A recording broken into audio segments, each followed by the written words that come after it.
Oh, hi everyone. This is AI4QT back again. I want to share with you today two radios that were very popular back in the 1970s.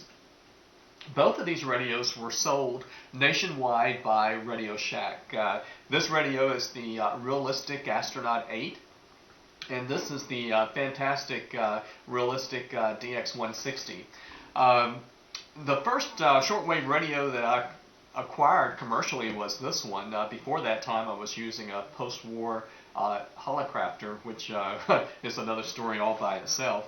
But this radio I had originally back starting in 1974 when I was a freshman in college, and it was quite a thrill to listen to international broadcasters at the time because being a news hound, as I was, and still am to a certain extent, it was really neat to listen to international broadcasters like Radio Moscow, the BBC, the Voice of America, Radio Australia, and to get a unique perspective on the news.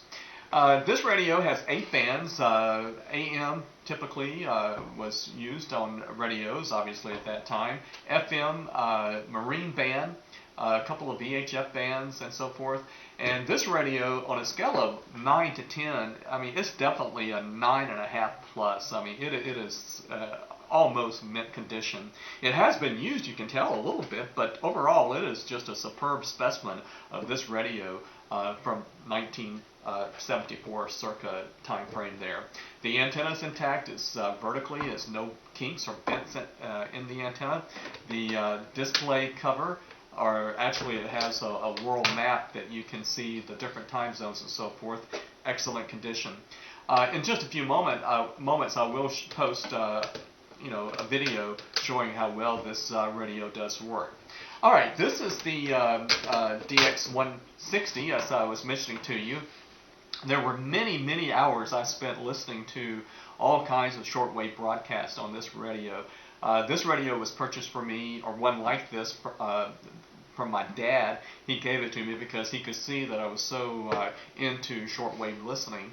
I will say that a lot of ham radio operators today, they got their first awareness, so to speak, of what ham radio was by using these two kinds of radios. Both radios had what was called a BFO, a beat, a frequency oscillation, or oscillator, I forget which, but anyway, it allowed that Donald Duck sound that you hear on sideband.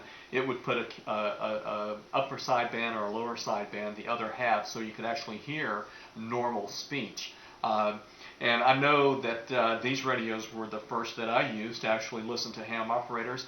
It wasn't until many years later that I actually acquired my ham license, but for a lot of people, this was the first introduction to amateur radio.